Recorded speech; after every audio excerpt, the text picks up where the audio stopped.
En plein calvaire au PSG, une star lâche un beau message.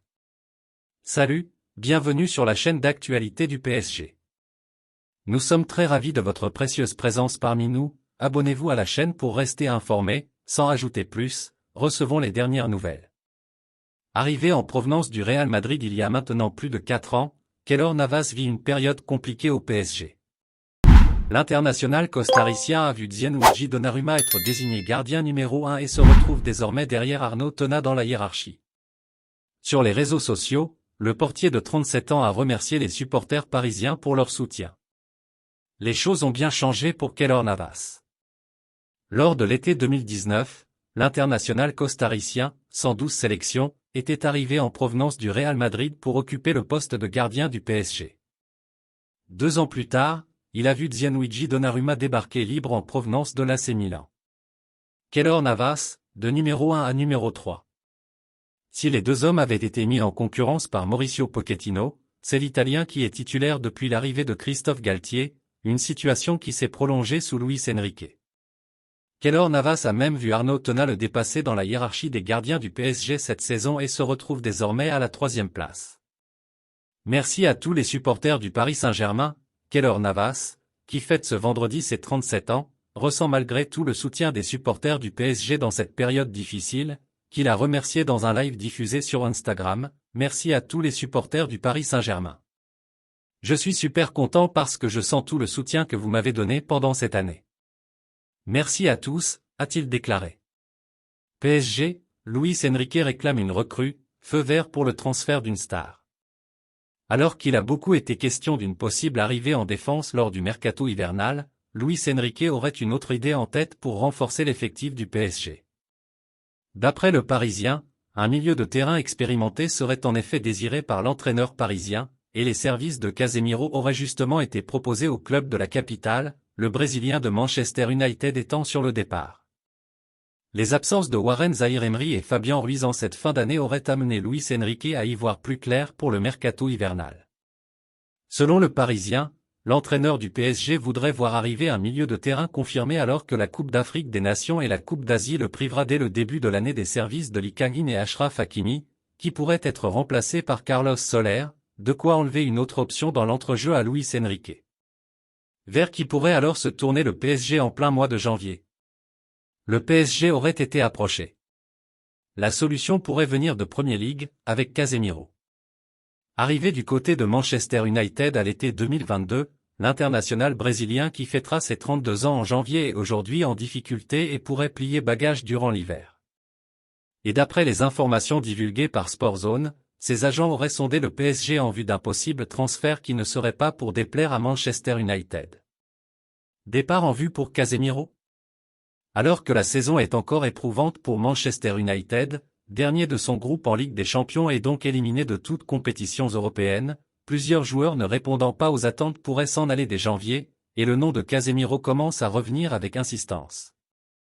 Après The Manchester Evening News, c'est au tour de 90 Min d'affirmer que l'ancien joueur du Real Madrid ne sera pas retenu cet hiver, alors que son contrat court jusqu'en juin 2026. Casemiro, blessé aux ischio-jambiers depuis octobre, serait lui aussi disposé à changer d'air, conscient de la passe difficile qu'il traverse. Une aubaine pour le PSG, Galtier lâche un aveu sur la polémique raciste. Christophe Galtier comparaît ce vendredi devant le tribunal de Nice pour des faits de harcèlement moral et discrimination après des propos racistes qu'il aurait tenus du temps de son passage chez les Aiglons, ce qu'il nie. L'équipe révélait il y a peu que l'ancien entraîneur du PSG aurait notamment employé le terme « King Kong » dans les vestiaires pour désigner un joueur noir, ce que reconnaît le principal intéressé avec une explication à la clé. Aujourd'hui entraîneur au Qatar après son départ du PSG en fin de saison dernière, Christophe Galtier est jugé ce vendredi pour des faits de harcèlement moral et de discrimination remontant à son passage du côté de l'OGC Nice lors de la saison 2021/22, au cours duquel il aurait tenu des propos racistes, ce que conteste fermement l'intéressé. Hachim Alimbae, qui a côtoyé le technicien français chez les Aiglons lorsqu'il était analyste vidéo, assure notamment que Galtier aurait surnommé Harold Moukoudi et Michael Nadé, les deux King Kong, durant un match entre Nice et l'AS Saint-Étienne le 25 septembre 2021, comme le révélait il y a peu l'équipe. Christophe Galtier a eu l'occasion de répondre à cette accusation durant son procès. quand je suis au club, il reste l'analyste vidéo de Julien Fournier. Si je peux me permettre Monsieur le Président, concernant Monsieur Mbaye, analyste vidéo, quand je suis au club, il reste l'analyste vidéo de Julien Fournier dans le scouting des potentiels futurs joueurs de l'OGC Nice. Mais moi, j'arrive au club avec mon analyste vidéo donc il est relégué à un rôle d'assistant, rappelle dans un premier temps Christophe Galtier, dans des propos relayés par le Parisien. Pour moi King Kong, c'est force, puissance, l'ancien technicien niçois reconnaît ensuite avoir employé le qualificatif « King Kong », tout en niant une quelconque forme de racisme. J'ai hésité à dire Molosse ou King Kong mais j'ai dû utiliser ce terme. Pour moi King Kong, c'est force, puissance. Il n'y a pas de notion de couleur, de race. J'ai dû utiliser ce terme, comme je l'utilise comme quand on joue contre Nantes concernant Nicolas Pallois. Force et puissance. Christophe Galtier risque 3 ans de prison et une amende de 45 000 €. Menacé par Zahir Emery, un joueur de Deschamps répond. À seulement 17 ans, Warren Zahir Emery n'en finit plus d'impressionner avec le PSG. Des performances qui lui ont dernièrement permis de découvrir l'équipe de France. Désormais, il va donc falloir compter sur WZ dans le groupe de Didier Deschamps. De quoi relancer la concurrence au milieu de terrain. Concerné, Youssouf Fofana s'est prononcé sur le cas Zahir Emery. Face à Gibraltar, Warren Zahir Emery est entré dans l'histoire de l'équipe de France.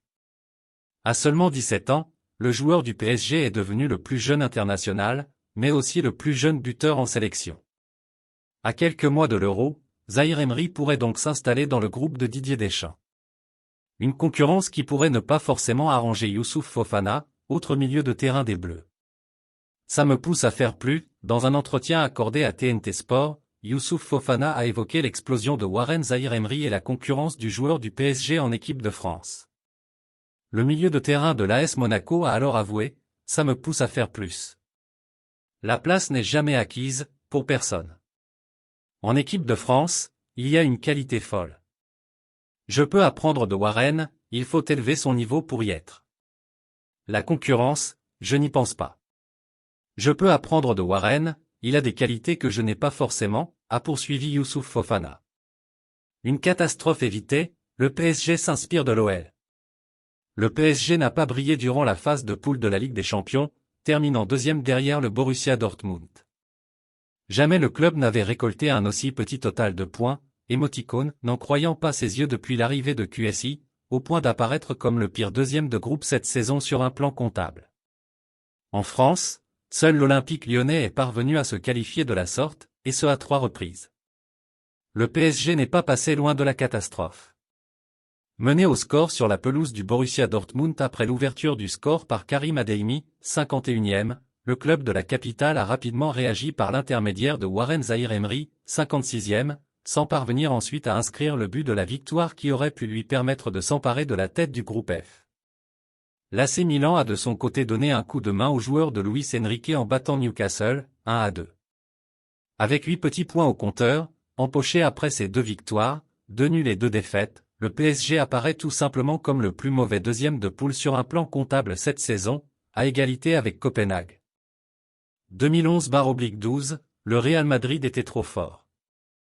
Seules 20 équipes ont réussi à obtenir leur billet pour les huitièmes de finale de la Ligue des Champions avec 8 points ou moins depuis la saison 2010-11, dont l'Olympique lyonnais, et ce à 3 reprises.